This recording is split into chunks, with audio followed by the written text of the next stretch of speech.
Ok, écoutez, bonjour à tout le monde.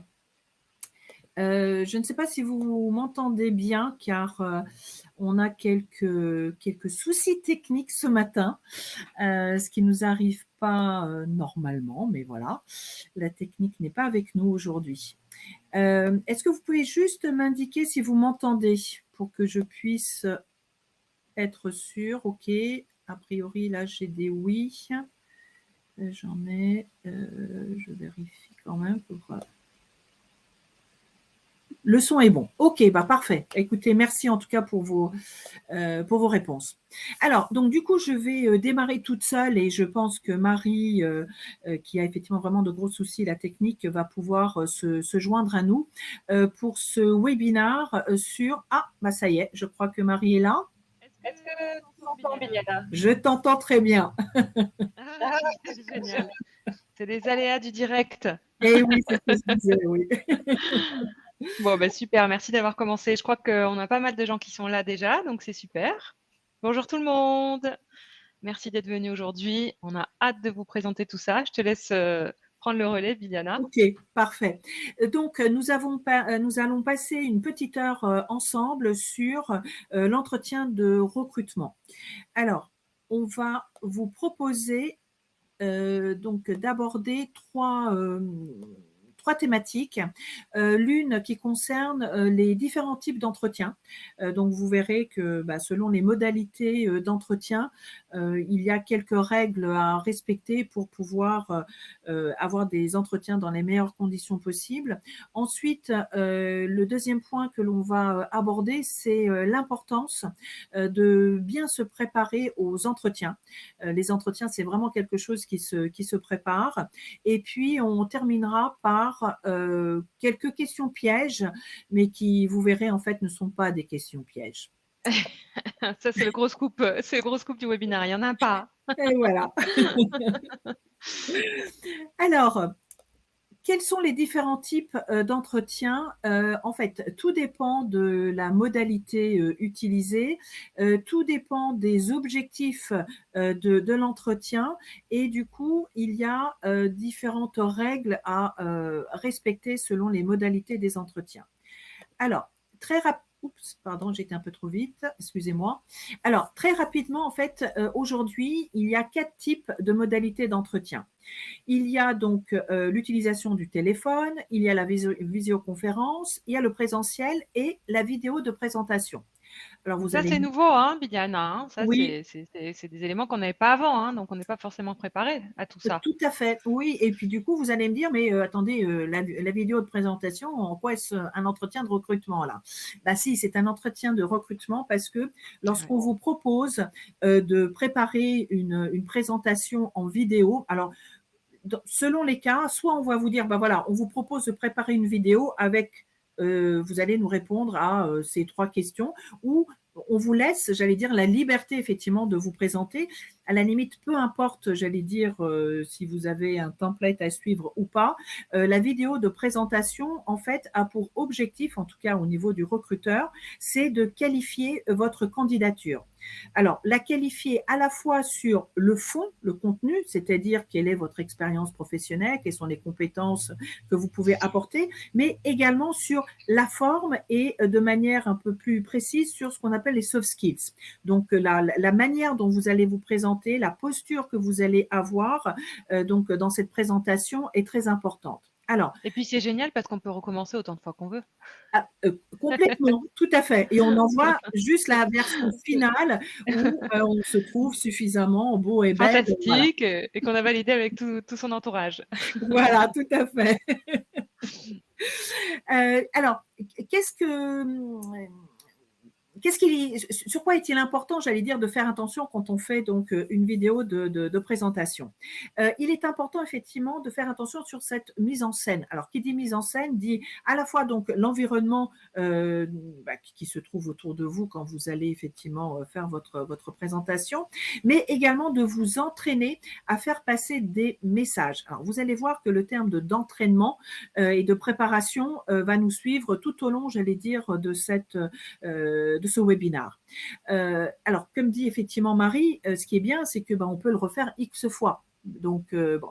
Mais vraiment, préparez-vous à faire passer l'essentiel de votre message en termes de voilà mes compétences, voilà qui je suis, voilà qu'est-ce que je recherche, de manière très simple, claire et précise.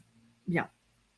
Ensuite, vous avez le téléphone. Alors, le téléphone, il sera essentiellement utilisé, j'allais dire à 80%, hein, par les chargés de recherche de cabinets de recrutement ou par les chargés de recrutement en entreprise. Alors, ça ne veut pas dire, bien évidemment, qu'un opérationnel ne pourra pas vous appeler par téléphone. Mais globalement, à 80%, c'est plutôt ce type d'interlocuteur que vous allez avoir au téléphone.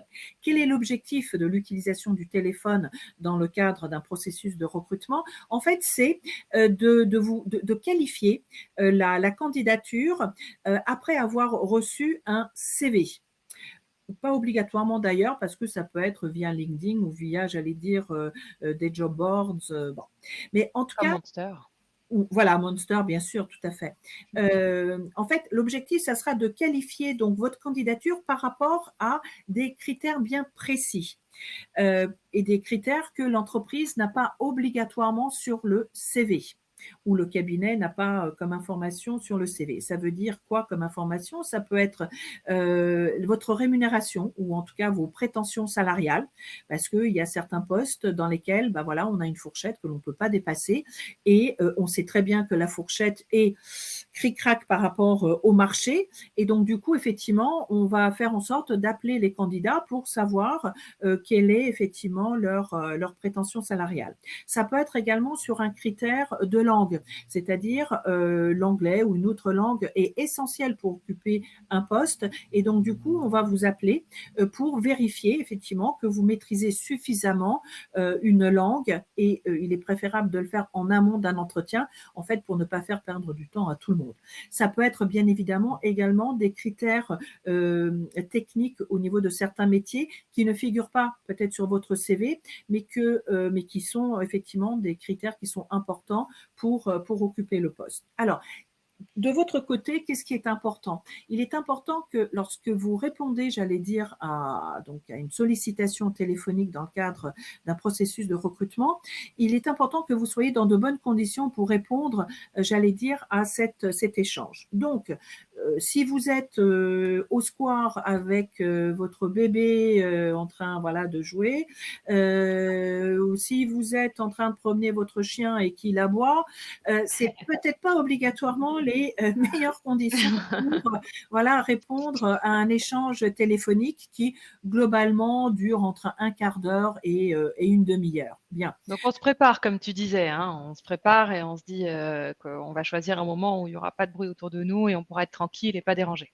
Voilà, tout à fait. Et surtout, osez dire à votre interlocuteur, écoutez, là, je ne peux pas effectivement vous répondre. Est-ce que je peux vous rappeler dans un quart d'heure, une demi-heure? Est-ce qu'on peut plus tôt? Est-ce que vous pouvez me rappeler demain matin? Enfin, voilà. Donc, Il vaut mieux faire ça plutôt que de répondre quand on n'est pas dans des conditions idéales et que du coup qu'on soit stressé et que ça se passe moins bien. Il vaut mieux dire, oui, je suis désolée, là vraiment, c'est pas le bon moment. Est-ce qu'on peut faire ça oui, à un autre tout moment, à fait. hein?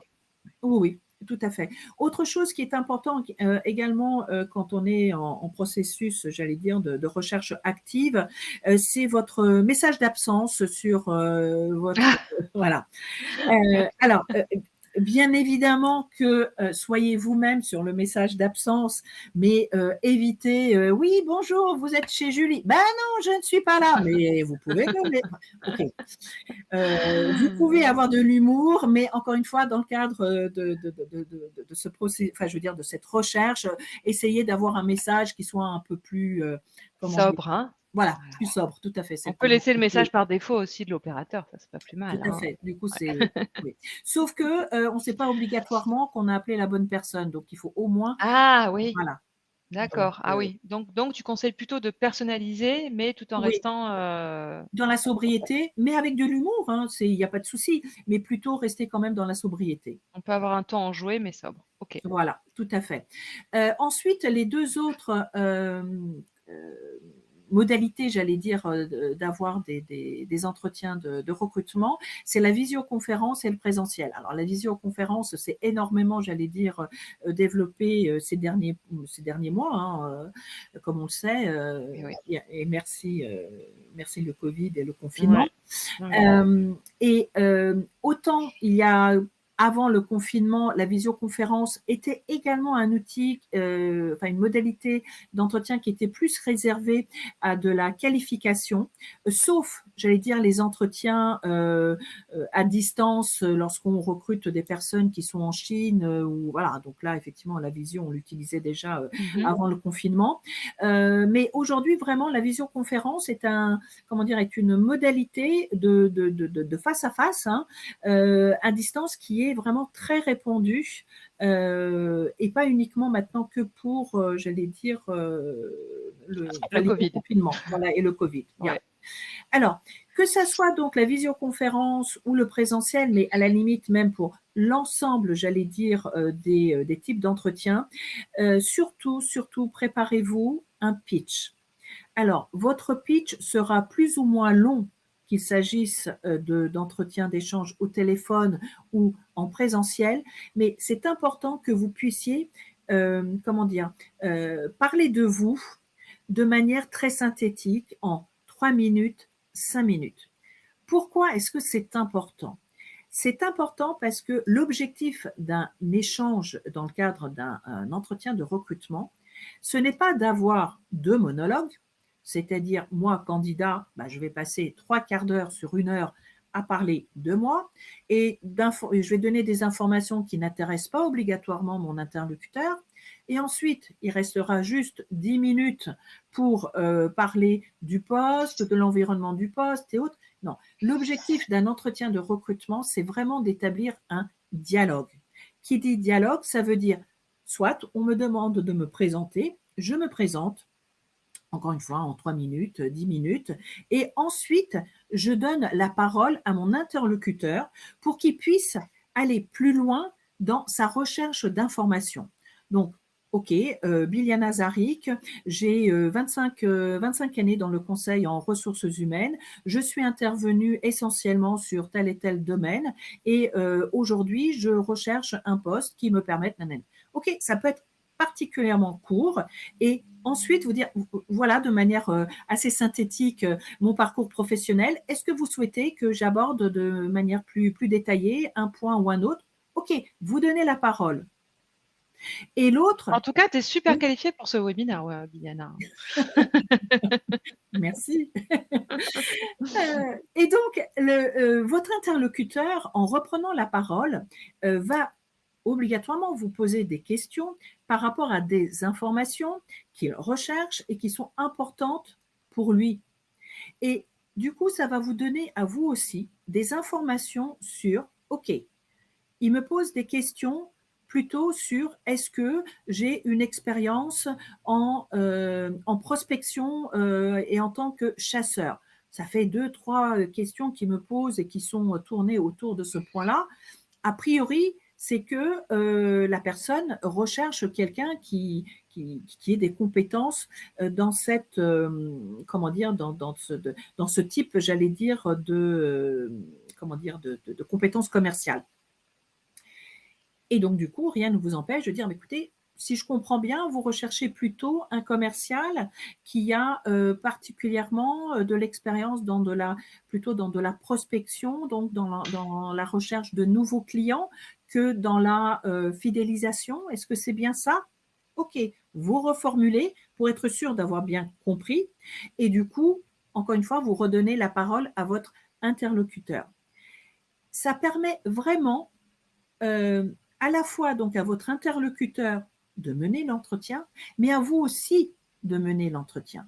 Il ne faut pas oublier que quand vous allez à un entretien de recrutement, alors là, ça va faire bondir certaines personnes, mais vous êtes au même niveau que votre interlocuteur. Ouais. Oui, bien sûr, on recherche un poste parce qu'on n'a pas de travail, ou même on a un travail, mais bon, donc c'est inconfortable. Bien évidemment que c'est inconfortable. Mais cela n'empêche que votre interlocuteur, lui aussi, il recherche une compétence, des compétences, une personnalité. pas oublier qu'on a quelque chose à apporter à l'entreprise et que c'est pas que l'inverse. Oui. Et ça, c'est très important de le rappeler. Je pense qu'il y a beaucoup de personnes qui ont tendance à l'oublier à l'entretien parce on est stressé et on se dit, oh là là, j'espère vraiment que j'aurai ce job. Mais il faut se dire que c'est dans l'autre sens aussi. Le Tout à recruteur se fait. dit, j'espère vraiment trouver le bon candidat pour ce Oui, poste parce que j'en ai besoin et ça serait super pour mon équipe et pour mon entreprise. Donc tout ça, à fait. il faut y penser. Oui, oui. Oui, oui, surtout, j'allais dire, dans les métiers, par exemple, en pénurie, n'en parlons pas. Enfin, je veux dire, Oui, voilà. Autre chose qui est également importante, donc ce pitch, et que ça soit au téléphone, en vidéo, bien sûr, et puis en présentiel ou en visioconférence, c'est le sourire. Alors, bien évidemment, l'objectif n'est pas d'avoir un sourire niais, mais euh, le sourire est aussi important pour vous que pour votre interlocuteur. Alors, ce qu'il faut savoir, c'est que quand on sourit, ça amène des hormones au cerveau, et enfin, quand je dis au cerveau, en tout cas, ça développe certaines hormones qui, en fait, font réagir le cerveau et ça nous déstresse. Mais en même temps, ça va déstresser votre interlocuteur aussi. Vous allez me dire, oui, mais attendez, c'est lui qui recrute, donc il n'est pas stressé. Mais qui vous dit qu'il n'est pas stressé? C'est c'est peut-être vrai ça. l'entretien, donc il ne sait pas comment mener l'entretien. C'est peut-être pour un poste à très fort enjeu. C'est peut-être quelqu'un qui a déjà rencontré je ne sais plus combien de candidats et qui n'arrive pas à trouver le ou la candidate idéale pour ce poste. Ok, j'allais dire, l'autre n'est pas obligatoirement, j'allais dire, nos stress.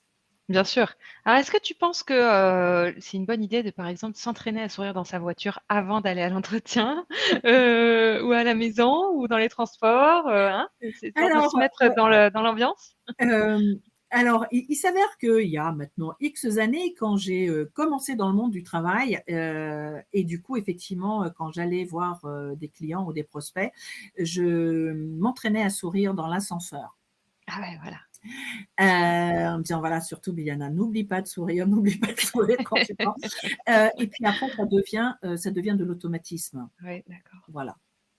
Donc oui, on peut s'entraîner aussi sur. Alors, ah oui, il faut que j'aille par là. Les différentes étapes d'un. Juste, je fais une Oui, petite, je t'interromps oui, 2 secondes pour dire bienvenue déjà aux gens qui nous rejoignent, aux retardataires.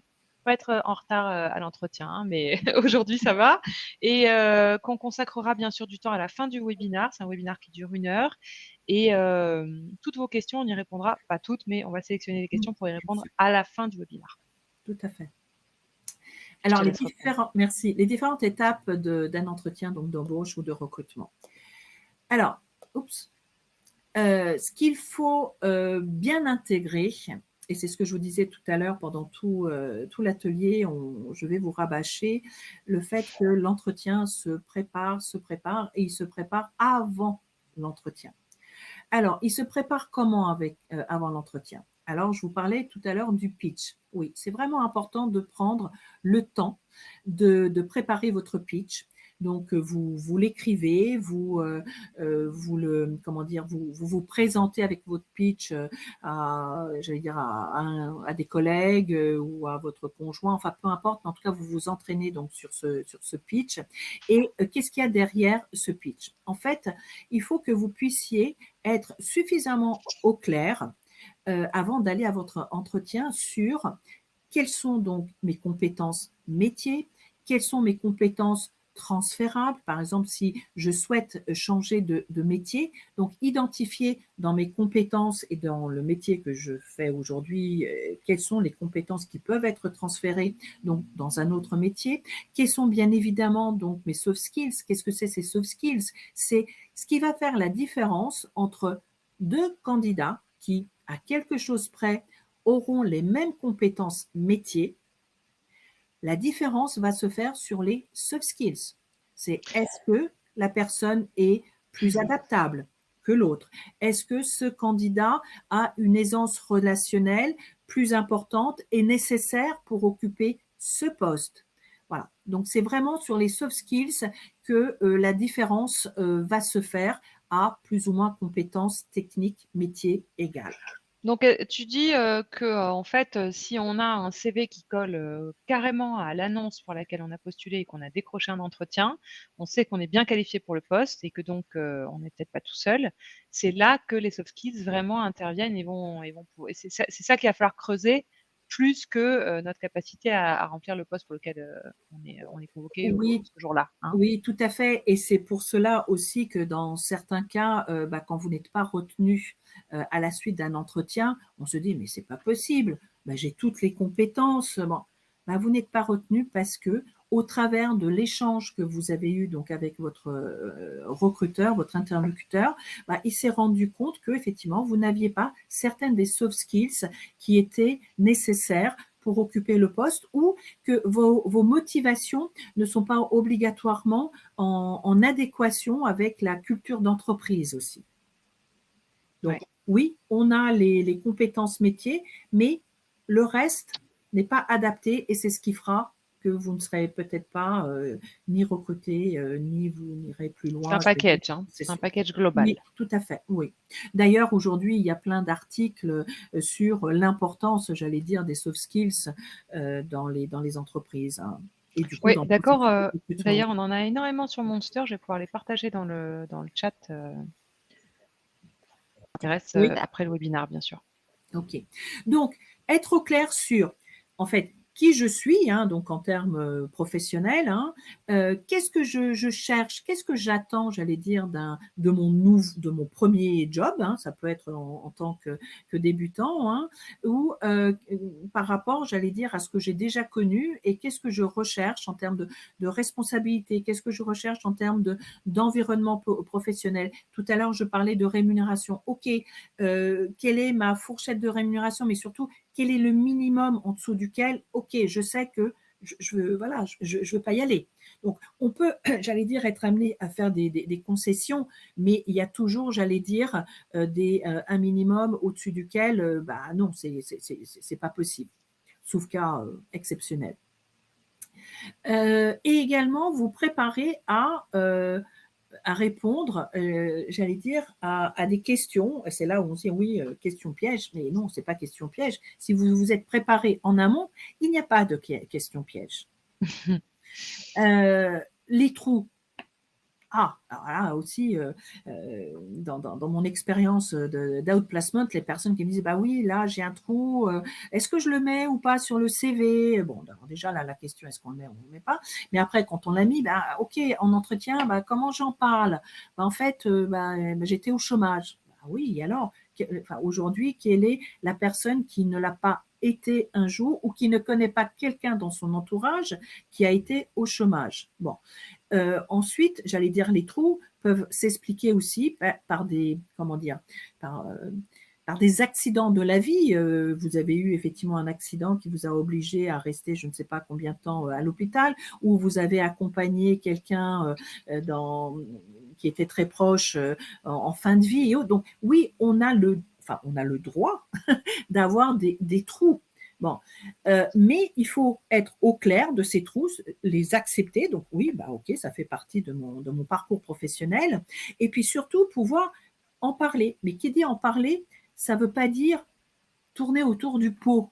Ça veut tout simplement dire, ok, effectivement, de telle date à telle date, pour des raisons personnelles, voilà, je n'ai pas eu d'activité professionnelle. De telle date à telle date, j'étais en recherche d'emploi et j'ai eu plusieurs propositions qui ne m'ont pas satisfait. Enfin, bref, mais en tout cas, vous avez le droit d'avoir des trous, mais pour en parler, préparez-vous. Voilà. Et justement, c'est l'occasion.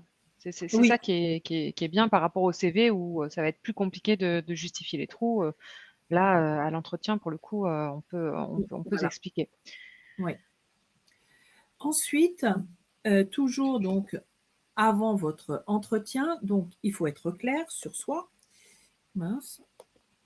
Alors, ça avance pas.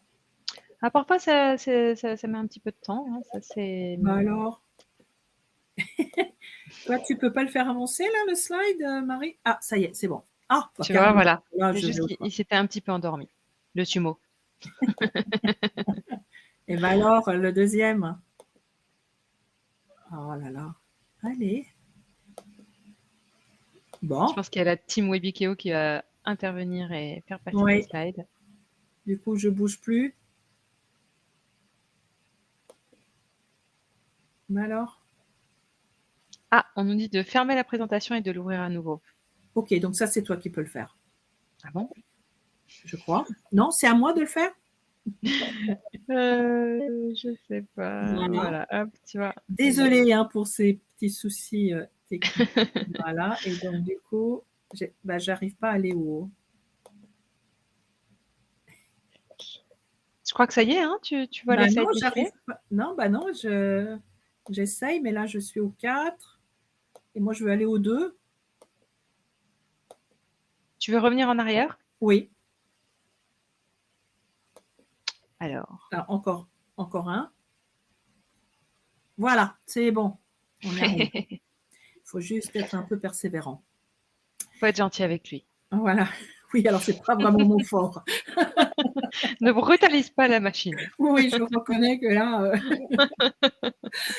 Alors, toujours avant l'entretien, donc à partir du moment où on est clair hein, donc, sur soi, hein, quelles sont nos valeurs ajoutées en termes de compétences, de soft skills, qu'est-ce qu'on recherche, quelle est la rémunération idéale. Vraiment. Il faut également se renseigner sur l'entreprise. Et il n'y a rien de pire pour un recruteur que d'avoir un candidat en face de soi qui, il ne sait pas où il est.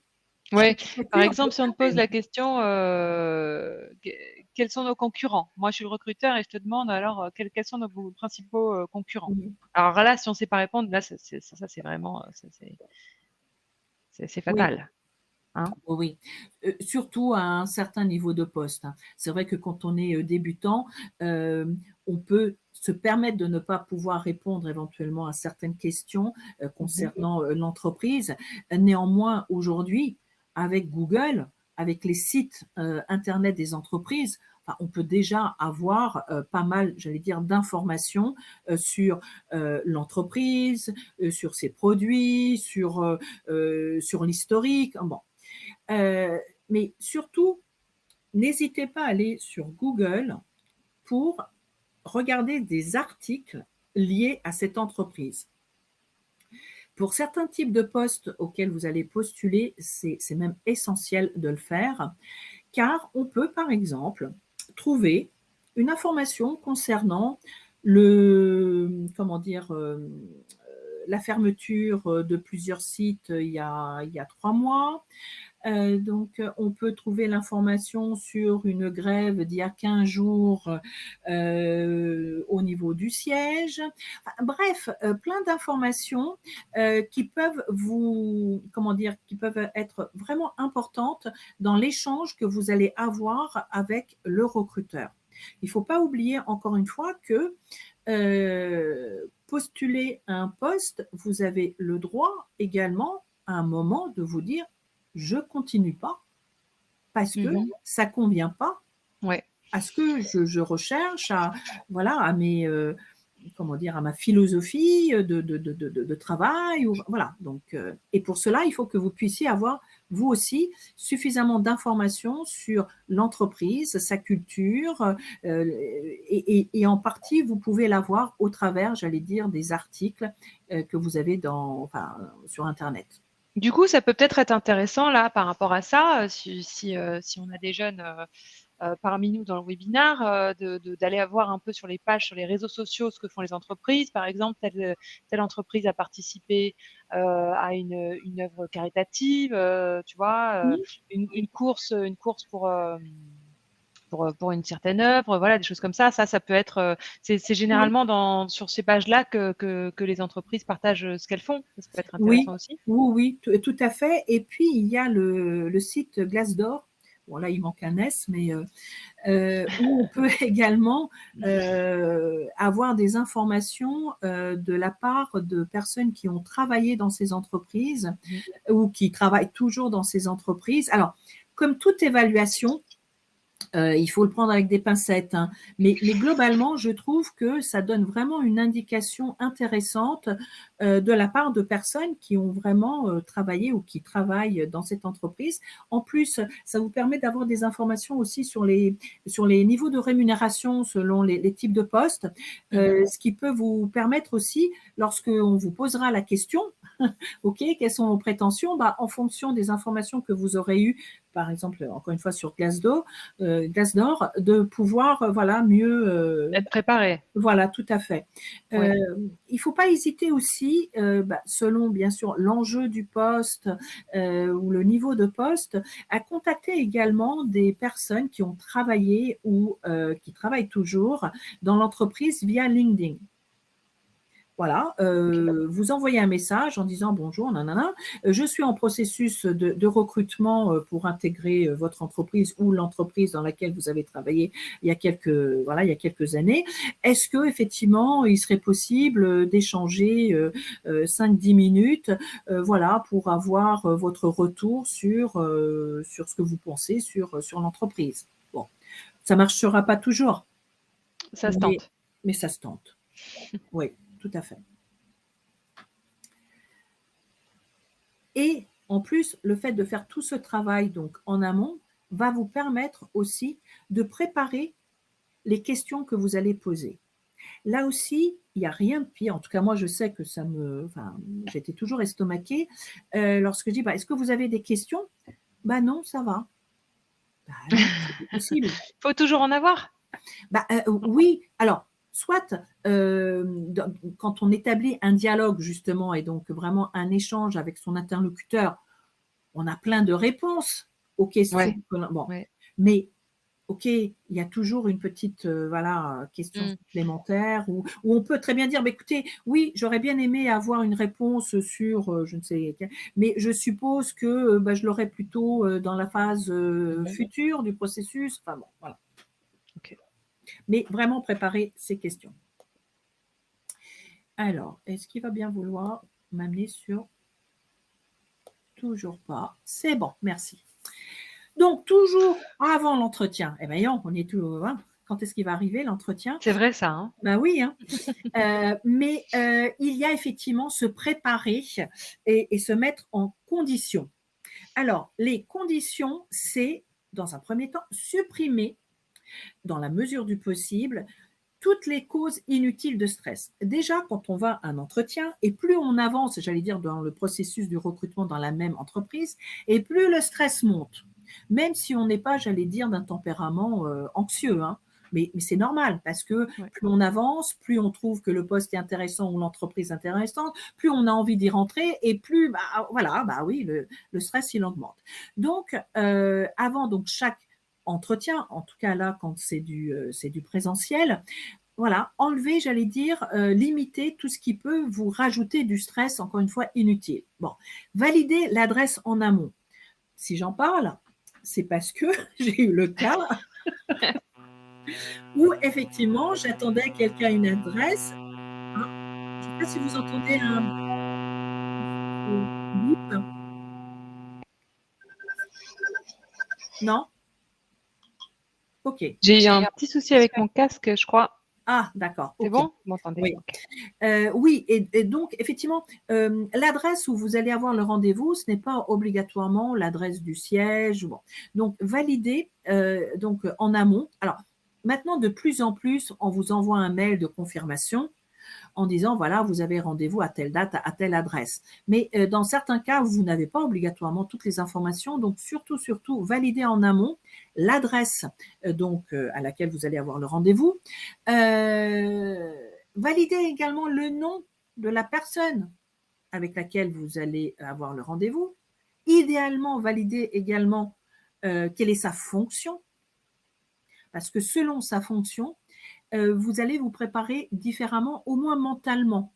Parce que si vous avez en entreprise rendez-vous avec quelqu'un de la RH, l'entretien sera beaucoup plus axé justement sur ses soft skills, alors qu'un entretien avec un opérationnel, donc voire avec votre éventuel futur N+1, sera énormément axé sur le métier et également un peu sur les soft skills, mais surtout, j'allais dire quand même sur le métier, donc les compétences métiers. Donc, c'est important que vous sachiez en amont avec qui vous avez rendez-vous pour vous dire, OK, donc l'entretien, a priori, sera plutôt axé sur tel ou tel type, j'allais dire, tel type de compétences. Ayez également un téléphone au cas où, quand même, vous soyez dans les bouchons, ou y ait que sais-je, pour pouvoir appeler, prévenir que vous avez peut-être 5 ou 10 minutes, j'allais dire, de retard. Oui, bien sûr, il faut, enfin, dans la mesure du possible, il faut éviter d'arriver en retard. Mais OK, on n'est jamais à l'abri. Donc, mais au moins pouvoir prévenir. D'une part, vous, ça vous enlèvera du stress, hein, le fait d'avoir pu prévenir la personne. Et puis, c'est quand même pour la personne qui vous reçoit, bon, bah, elle sait qu'elle a 10 minutes devant elle, voilà, pour faire autre chose. Anticiper également, encore une fois, tout ce qui peut l'être. La pluie. La pluie, bah oui, arriver à un entretien avec les cheveux voilà, complètement mouillés et tout, bon, bah ok, ayez toujours un parapluie avec vous, surtout si voilà, vous utilisez les transports en commun. Bon. La paire de collants pour effectivement les femmes qui vont en rendez-vous en jupe ou en robe. Bon. Et ce n'est pas tellement vis-à-vis de l'autre, c'est beaucoup plus pour soi. Pour l'avoir vécu, quand on a effectivement un collant filé, même s'il ne se voit pas trop, on ne se sent pas bien. Voilà, on n'est pas bien. Donc, voilà, bien sûr. évitez, quand c'est possible, bien sûr. Et également, soyez la plus belle ou le plus beau pour aller en entretien. Alors là, soyez vous-même, bien sûr, hein, si vous avez l'habitude de plutôt vous habiller de manière décontractée, faites-le, c'est bon. Mais avec un juste milieu. Quand il fait hyper chaud, n'allez pas en Bermuda à un entretien. Bon, ayez effectivement des vêtements qui sont plutôt légers, mais et voilà, évitez d'aller en Bermuda. Pareil, tout ce qui est lié au tatouage ou j'allais dire au piercing, donc et tous les préjugés qu'il peut y avoir, comment dire, autour. Oui, c'est vrai qu'il y a des métiers où votre recruteur n'acceptera pas. Alors, c'est justifié ou pas justifié, mais en tout cas, il considérera que il peut pas recruter quelqu'un avec un piercing dans la banque pour recevoir j'allais dire, des clients à l'accueil d'une banque. Bon. Après, encore une fois, la question, c'est pas est-ce que c'est justifié ou pas, mais voilà, il peut y avoir effectivement ce type d'attente et à vous de savoir, est-ce que vous le voulez ou pas, ce poste, et puis surtout, c'est est-ce que vous le voulez dans ces conditions-là. Donc, c'est-à-dire, est-ce que vous êtes prêt ou pas, et si vous n'êtes pas prêt, pas de problème, mais éventuellement enlever votre piercing parce que pendant 2 ans, vous serez à l'accueil avant de pouvoir évoluer et puis avant de pouvoir, j'allais dire, remettre votre piercing au quotidien, même, j'allais dire, dans le cadre professionnel. Voilà. Oui, mais tu conseilles, par exemple, si on est là pour un poste si on sait qu'on va faire du service client ou qu'on est pour un poste de télésales et qu'on sait qu'on verra jamais personne, on l'enlève quand même pour l'entretien. Non, Hein? non, non, non, là non. Non, parce qu'a priori, D'accord. ça ne sera pas visible. En quoi est-ce que ça pose un problème? Alors, bien Ok. sûr, là aussi, vous aurez, j'allais dire, des recruteurs qui ne l'accepteront pas. À la limite, mieux vaut que vous ne soyez pas recruté parce que vous ne vous entendrez pas suffisamment bien avec, j'allais dire, l'opérationnel qui. D'accord. Voilà. Donc, non, non, c'est vraiment, j'allais dire, il y a vraiment des métiers où, j'allais dire, comment dire, le look, il faut le dire, où le look est important. Ouais. Donc, et là, il faut s'adapter, j'allais dire, au look. Pareil, donc toujours donc, dans la même optique de se mettre en condition, et là, comme un sportif, si vous êtes effectivement d'un tempérament anxieux ou si effectivement, dans un cas bien précis, un entretien vous stresse particulièrement, pardon, vous avez plein d'exercices comment dire, de relaxation que vous pouvez utiliser avant, que ça soit la respiration abdominale, que ça soit la visualisation positive sur un objectif. Voilà. Il y a plein d'outils comme ça que vous pouvez y avoir accès sur Internet et qui vraiment fonctionnent, marchent. et je parle souvent, moi je mets en avant, j'allais dire, la respiration abdominale. Même sans être un pro de la respiration abdominale, lorsque vous le faites quelques minutes avant d'aller à un entretien de recrutement, ça fait baisser la tension, vraiment. Donc, ok, allez-y, faites-le. Mettez toutes les chances de votre côté. Alors, après, oups. Bien. On y arrive à l'entretien. Enfin, bien. À l'entretien, je dis vraiment, soyez vous-même. Soyez vous-même parce que la personne qui vous recrute, elle va vous recruter pour qui vous êtes. Mais en même temps, juste ce qu'il faut quand même. On prend le cas de l'humour. Bien. Si effectivement vous êtes quelqu'un qui avait de l'humour ou pour qui l'humour est important, n'hésitez pas lors de l'entretien effectivement de faire de l'humour. Mais en même temps, faites-le de manière équilibrée, pas toutes les phrases ou pas systématiquement. Enfin, voilà, faites-le. Bon. Pareil, j'allais dire pour toutes les autres, enfin tous les autres soft skills. Voilà, soyez vous-même parce que de toute façon, à un moment ou à un autre, votre interlocuteur va avoir ces informations. Plus vous allez vouloir cacher ce que vous êtes vraiment, et plus votre interlocuteur va sentir qu'il y a quelque chose là qui ne colle pas. Ouais. Et, voilà. Et puis c'est en étant soi-même qu'on arrivera à convaincre le plus facilement. Bien sûr, tout à fait. Oui. Oui. Et surtout, ce qui est important, c'est que lorsqu'on est dans le mensonge, l'entretien de recrutement, en fait, on pose des questions et au fur et à mesure que l'on avance donc au niveau des questions posées aux candidats, à chaque fois, donc c'est pour mieux le connaître et c'est pour recouper les informations également que le candidat nous donne. Et si vraiment à un moment donné, vous avez menti ou vous n'avez, ça va ressortir, ça va ressortir. Donc vraiment, soyez vous-même, ne mentez pas. Ou si, comme on dit, on peut ne pas dire quelque chose ou on peut, j'allais dire, enjoliver, mais là aussi, avec un certain équilibre. Par exemple, dire que, en fait, vous êtes passé d'une entreprise à l'autre et sans dire qu'obligatoirement vous avez eu 3 mois entre les deux, bon, c'est pas C'est un gênant. mensonge par omission. Oui, et puis 3 mois, ça correspond à une période de préavis. OK, même si pendant ces 3 mois, vous étiez vraiment en recherche. OK. Par D'accord. contre, si c'est 1 an, non, c'est pas possible. Vous voyez? Oui. Bien. Et donc, encore une fois, je reviens sur le fait de mieux vous allez vous connaître et mieux vous allez pouvoir permettre à votre interlocuteur de mieux vous connaître, d'être rassuré et d'avoir ce fait de se rassurer aussi, de ne pas se tromper sur la personne qu'il y a en face. Donc, plus vous serez vous-même et plus effectivement votre interlocuteur sera rassuré et pourra se dire « Ok, bon, bah là, je ne me trompe pas, je le sens bien, ce candidat, où j'ai eu les informations qui correspondent à ce que l'on recherche. » Ok. Alors, je crois qu'il va falloir qu'on se dépêche un tout petit peu pardon. parce qu'il nous reste un quart d'heure Ok.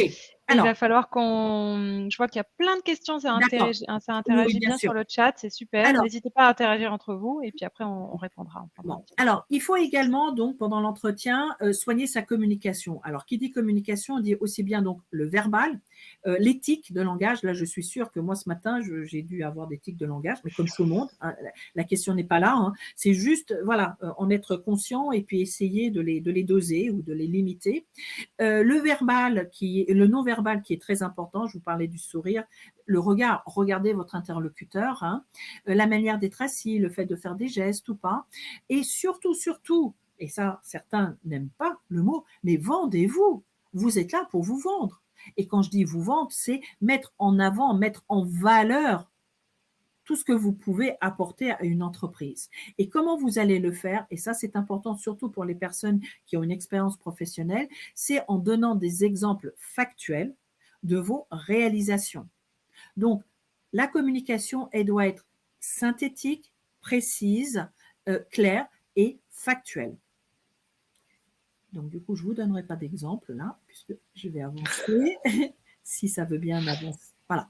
Alors, faites attention également à ne pas rater votre sortie. Et alors ça vaut aussi bien par téléphone, en visio, enfin bon, parce que en fait, l'entretien va vraiment jusqu'à, voilà, quand c'est terminé, ben merci, voilà, je vais vous raccompagner, ok. Demandez quelles sont les étapes suivantes. Il est important pour vous que vous puissiez repartir en sachant que, bah, ok, c'est le démarrage du processus de recrutement, donc vous n'aurez pas de réponse d'ici au moins 15 jours, ou au contraire, c'est la fin, donc bon. N'hésitez pas à demander à votre interlocuteur qu'est-ce qu'il a pensé de votre candidature aussi. Là aussi, ça peut être intéressant pour vous, soit on peut le faire tout de suite, ça. On oui, peut poser. Ah bah oui, ah oui, oui. Et en plus, du coup, ça engage également votre interlocuteur, ça le responsabilise aussi. Parce que soit je suis venue à votre entretien, mais moi, ok, moi j'ai envie de savoir comment repartir et qu'est-ce que vous avez pensé de notre échange. Et c'est là où effectivement la personne peut vous dire, bah, écoutez, j'ai trouvé votre parcours très intéressant, néanmoins je me pose la question sur ça ou ça. Ok, et bien là vous pouvez recontre-argumenter si nécessaire ou envoyer un mail par la suite de remerciement. Et j'allais dire, repointer du doigt les 2 points que la personne sur laquelle elle avait des craintes pour argumenter. Ça, tu vas en parler après du mail de remerciement ou on en parle maintenant? J'en parle, mais on peut également effectivement en reparler là. Juste pour dire, parce que si on a un truc, on a l'impression d'avoir raté pendant l'entretien, on peut se permettre de le dire dans le mail de remerciement. Au Oui. fait, j'ai oublié de vous parler de ça ou hein? Oui, tout à Ça, c'est fait. une bonne chose à faire. Oui, oui, oui. Et toujours dans le mail de remerciement, rares sont les candidats qui le font.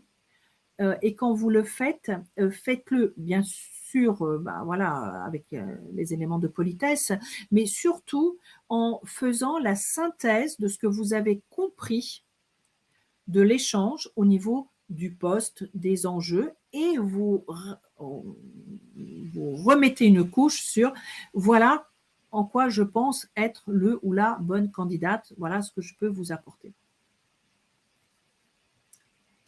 Alors, mince, la suite. Voilà. Le mail de remerciement, ça permet également de voir votre intérêt pour l'entreprise aussi. Donc, c'est pour ça que c'est vraiment important de le faire. N'attendez pas trop longtemps pour l'envoyer. Dans les 2 jours après l'entretien, après, ça a moins d'effet. Après, ça ne va pas. Voilà. Ne pas hésiter à relancer. Ah ouais, mais j'ose pas. Bah si. Si, osez. Alors, relancer par mail, bien sûr, au début, ou par téléphone aussi. Mais en fonction, j'allais dire, des délais qui vous ont été donnés à la fin de l'entretien. Effectivement, ce n'est pas la peine de relancer 5 jours après si vous savez que c'est le démarrage de leur processus de recrutement. Et voilà, donc ça n'apportera rien. Encore une fois, le candidat et le recruteur, vous êtes sur le même niveau d'égalité.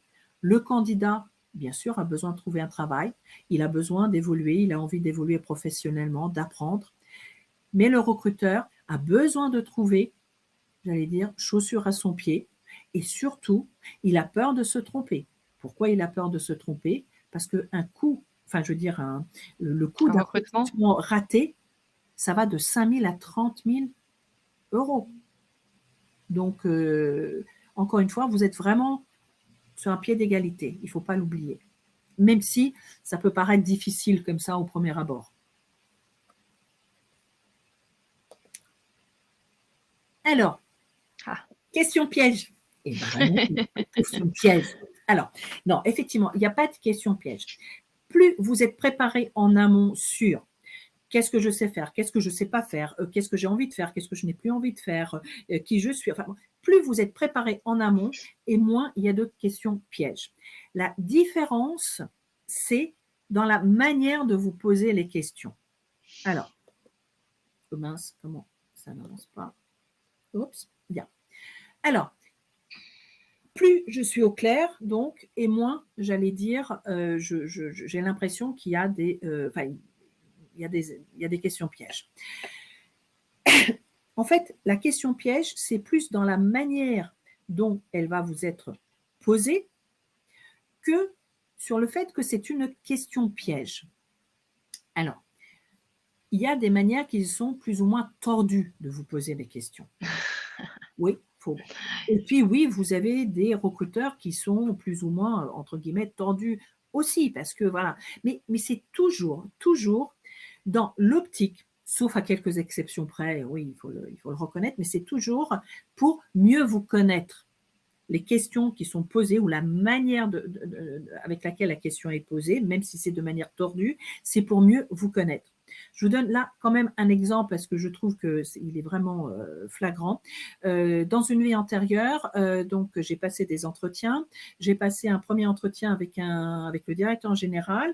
Ensuite, j'ai eu un entretien avec donc un collègue et le futur collègue m'a posé des questions sur la fidélité. Qu'est-ce que la fidélité vient faire dans un processus de recrutement pour occuper un poste de consultant en RH? Bien. Eh bien, je l'ai su après coup. Alors, soit là, c'était vraiment limite, parce que, OK, la fidélité, ce sont des aspects personnels, mais bon, il y a de ça. C'est presque une question philosophique, en fait, là. Hein, oui, non, mais là, c'était même pas qu'est-ce que c'est la fidélité, c'est est-ce que je suis fidèle? Voilà. Donc, OK, voilà, qu'est-ce que ça a à voir? Bon. Et du coup, j'ai appris par la suite que c'est le directeur général qui a demandé donc à cette personne de poser des questions qui n'étaient plus des questions très professionnelles, mais qui sortaient du professionnel, parce qu'il n'avait pas réussi à me déstabiliser. Donc, il voulait voir est-ce que éventuellement des questions hors cadre professionnel pouvaient me déstabiliser. Et la question, c'est pas de savoir est-ce que voilà, on peut me déstabiliser ou pas, mais c'est parce que dans le poste que j'allais occuper, il fallait avoir du sang-froid. Voilà. Donc, c'est qu'il y avait bien une raison. Sauf que c'est vrai que moi, quand je suis sortie de l'entretien là avec la deuxième personne, je me dis mais qu'est-ce qui m'a, qu'est-ce qu'il a eu à me poser ce type de questions. Enfin bon, mais j'ai su pourquoi. Après, on peut peut-être utiliser d'autres questions pour avoir le même type d'information. Ça, c'est voilà, un autre débat. Alors, les questions. Voilà. Alors, il y a vraiment des questions habituelles qu'on va obligatoirement vous poser. Alors, peut-être pas sous ce format-là, mais en tout cas, c'est pourquoi postuler. Pardon. Et donc là, cette petite slide là, on peut s'en servir de base, vu que le document est téléchargeable. Hein, vous allez pouvoir reprendre ces questions-là et les prendre une par une et bien les bosser. Voilà les devoirs. Tout à fait. Et ça, ce sont vraiment les questions habituelles. Donc, voilà, il faut vraiment que vous puissiez répondre à ces questions. Ensuite, il y a… Mince, allez, il ne peut pas aller… Tu n'es pas gentil avec l'ordinateur. Pourtant, j'essaie d'être plus délicate, mais je sens que… Ça y est, on a les questions inhabituelles. Voilà. Alors, il y a des questions donc inhabituelles, mais qui ont encore toujours une raison d'être, c'est mieux vous connaître. Comment vos amis ou vos collègues vous décrivent-ils? En fait, derrière, c'est quelles sont vos qualités, vos défauts, hein, grosso modo. Bon. Ouais. Savez-vous dire non? Ah oui, effectivement, on peut se dire waouh, pourquoi? Pourquoi? Parce qu'effectivement, on peut rechercher un candidat qui a un certain niveau de confiance en soi ou un certain niveau d'assertivité et d'affirmation de soi. Et voilà, on va essayer de voir si la personne sait dire non, ou en tout cas dans quelle situation elle est plus à l'aise pour dire non, ou quelles sont les situations dans lesquelles elle est moins à l'aise. Une question également que je posais, j'avoue. Qu'est-ce qui vous fait vous lever le matin? C'est hyper important pour moi de savoir qu'est-ce qui fait vous lever vous matin. Non pas pour me… Enfin, mais c'est OK, dans la vie, il n'y a pas que le professionnel. Moi, les Mais personnes alors, qui… on peut répondre quelque chose. On peut répondre, par exemple, bah, c'est mon chat. C'est mon Bah chat qui oui, me fait me lever le bien sûr. matin. Ouais, Mais oui, c'est mais oui, oui, accepté. oui, Ok. oui. Parce que, On enfin, n'est pas obligé de dire c'est ma passion pour mon travail qui me fait ben lever le oui. matin. Non, mais Au contraire. bah oui, au contraire. Ou alors, si c'est vraiment ça, bah, ça donne effectivement des informations sur la personne qui peut être workaholic et voilà, et on n'a pas Ouais, ouais, vraiment envie de ouais. recruter non plus un workaholic, hein. Vous voyez? Ouais, ouais, d'accord. Je vois ce Donc, que tu veux dire. voilà. Et dernier, les questions déstabilisantes. Alors, à quoi servent les questions déstabilisantes? Du genre, vous raseriez-vous la tête pour décrocher le job? Ce sont vraiment des questions qui ont été posées, hein. Pas moi, là, j'avoue. Moi, j'ai pas voilà. Moi, je reste Alors quand même ça, jusqu'à une certaine limite. Bah, ok. c'est là où la manière dont vous allez répondre à la question va donner des informations à votre recruteur. Et qu'est-ce qu'on recherche au travers des questions déstabilisantes? On recherche le niveau d'adaptabilité, on recherche la flexibilité mentale, on recherche éventuellement l'humour, on recherche l'honnêteté. Bah, savoir répondre, ah bah écoutez, là, vraiment, je n'en sais rien. Bon. On peut dire ça en entretien. Oui, On a le droit de bah, répondre, je sais pas. bien sûr. Vous raseriez-vous la tête pour décrocher de ce job? Et vous, monsieur? OK. Ah oui, carrément. Bah oui, pourquoi, Ouais, pourquoi pas? ouais. Définissez l'expression travail éthique. Là, ça veut dire que la personne a besoin de mieux visualiser votre niveau d'analyse et de réflexion par rapport à une thématique qui est l'éthique, sûrement parce que dans le job que vous allez occuper, l'éthique est cruciale. Vous D'accord. voyez? Bon. En moyenne, combien de fois arrivez-vous en retard au travail? Bah, juste lorsque la SNCF ne fait pas son boulot. Ça, c'est une bonne réponse toute prête Oui, à enfin, sortir. voilà. Donc, Hein. voilà, encore une fois, ce n'est pas des questions déstabilisantes pour vous déstabiliser parce que, j'allais dire, on est sadique, hein, mais c'est juste, encore une fois, pour voir comment la personne peut répondre du tac au tac, comment elle peut répondre bah, de manière juste aussi, combien de fois par jour les aiguilles d'une horloge se chevauchent-elles. Ok, vous allez vous dire, attendez, hop, rapidement, et puis vous allez dire effectivement 60 fois parce qu'il y a 60 minutes. Oui, c'est ça, 60 minutes dans une heure. Enfin bon, Ouais. vous voyez? Ouais, Donc, ouais, c'est bien toujours sûr. pour mieux vous connaître. Donc, encore une fois, mieux vous vous connaissez et mieux vous vous préparez et moins il y aura de questions pièges ou de questions déstabilisantes auxquelles vous ne pourrez pas répondre. Et sur ce, je vais m'arrêter. Alors, tu sais quoi? C'est super. Merci beaucoup, Liliana. J'espère que que ce webinaire a répondu à plein de questions et aura eu la mission de bien préparer tout le monde.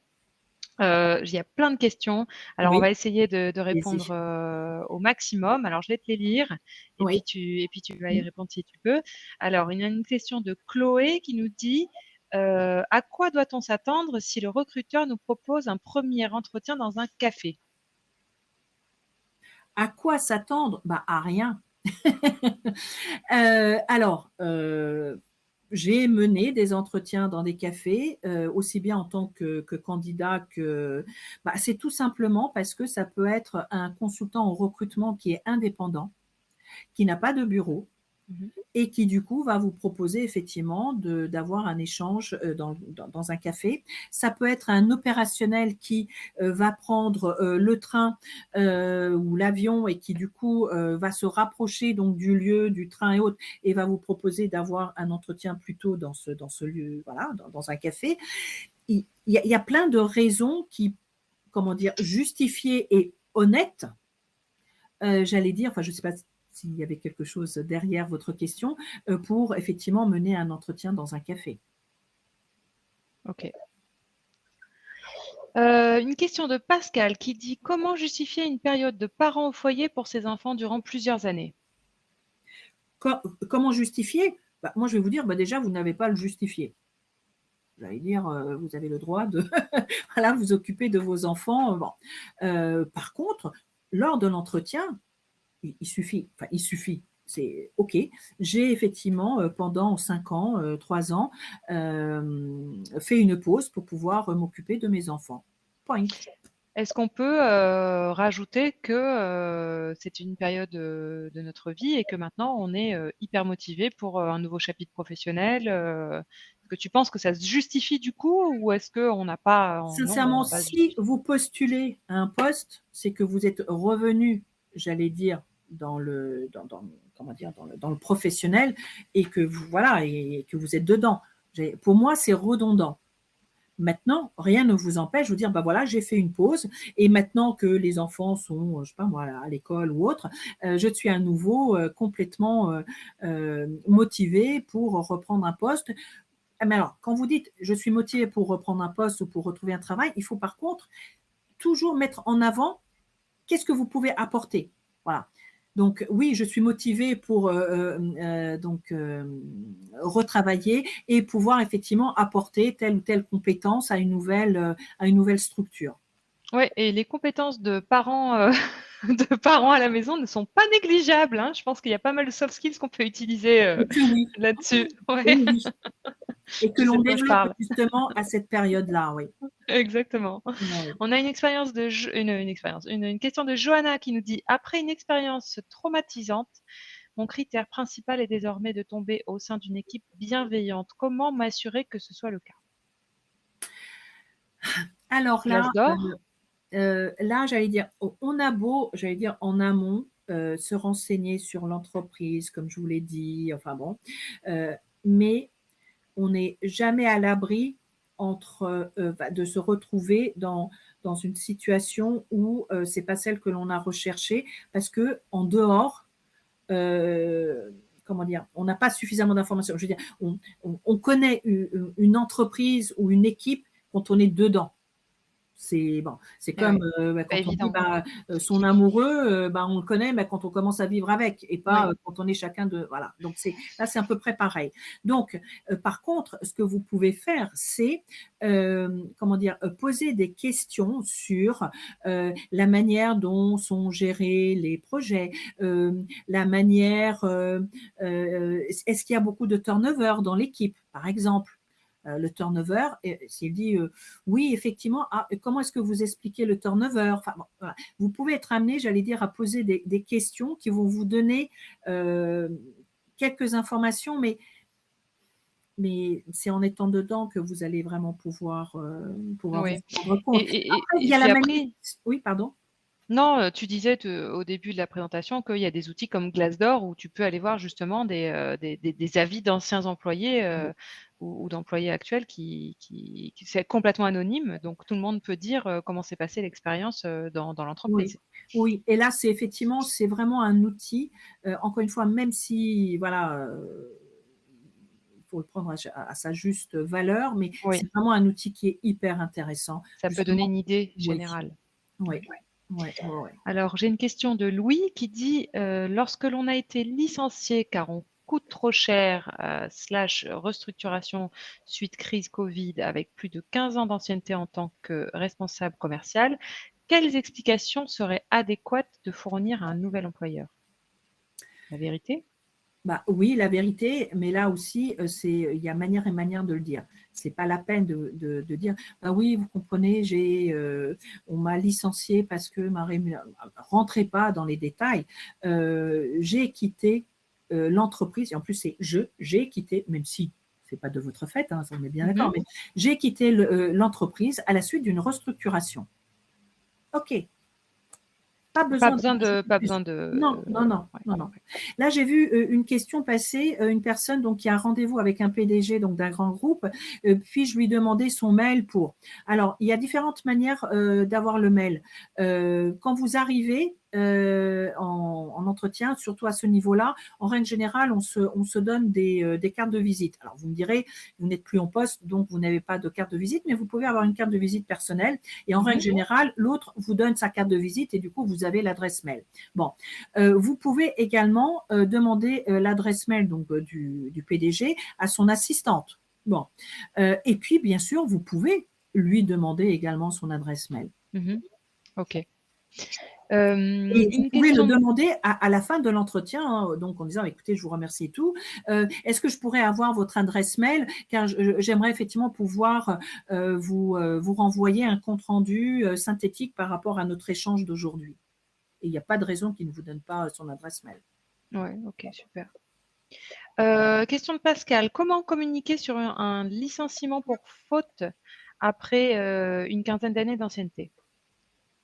Donc moi, ce que je comprends là, c'est que vous avez passé 15 ans dans l'entreprise et que vous avez été licencié pour faute. Bah, là, c'est pareil, pourquoi rentrer dans le détail? Bien sûr, on n'est pas obligé de le dire. Non. Ouais. Par contre, il faut que vous soyez, comment dire, au clair et que vous ayez fait votre deuil, comme on dit, éventuellement de la rancune ou de la colère que vous avez vis-à-vis effectivement de ce licenciement. Parce que ça se sent tout ça, ça se sent Ouais. dans Ouais. l'échange que vous allez avoir. Et plutôt, être focus sur le prochain job, hein, Tout à fait et et pas ce le qu'on en passé. attend. Oui. Alors, on a une question de Mounia qui dit: «Une question qui revient souvent lorsque l'on est en poste, pourquoi vous souhaitez changer?» et comment y répondre de manière synthétique à cette question? C'est une bonne question ça. Et ben, en réfléchissant sur pourquoi est-ce que je veux changer? Qu'est-ce qui fait qu'aujourd'hui, dans le poste ou dans l'entreprise, je me sens plus à ma place? Bon, Je me sens plus à ma place, oui, ou le poste ne me j'ai envie convient de me plus. ouais, Voilà. ouais, Par d'accord. contre, faites attention à ne pas, comment dire, rentrer dans la critique.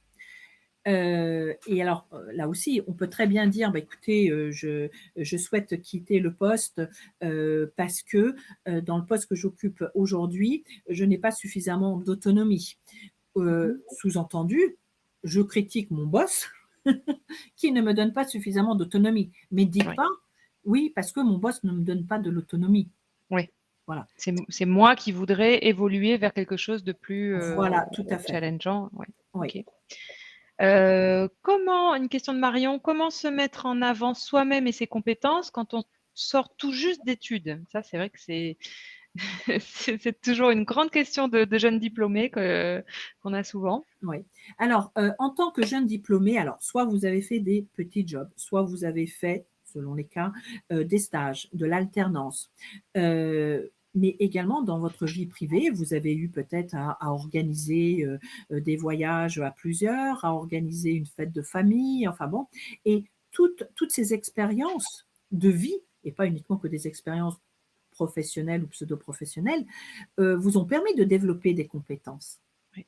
Ça, c'est vraiment, il faut pas les négliger. Si vous faites du Mmh. dog sitting, si vous faites, hein, vous faites partie d'une équipe, sportive, Oui. et que, donc ça veut dire que, ben, vous êtes capable de vous entendre avec un groupe de personnes, vous êtes capable, de respecter des horaires, de vous rendre, à un endroit, Oui, toutes les oui. semaines. Ça peut paraître être des détails, des choses normales que tout le monde fait, mais ça vaut le coup de les mettre en avant. Ouais. Bon, bah, je crois qu'on a alors une petite dernière question de Magali et puis Oui, après on va excuse-moi, s'arrêter. j'ai une autre question Oui, là. vas-y, dis. Est-ce que le message de remerciement après l'entretien est vraiment utile, notamment avec, le recruteur RH qui peut en recevoir des dizaines?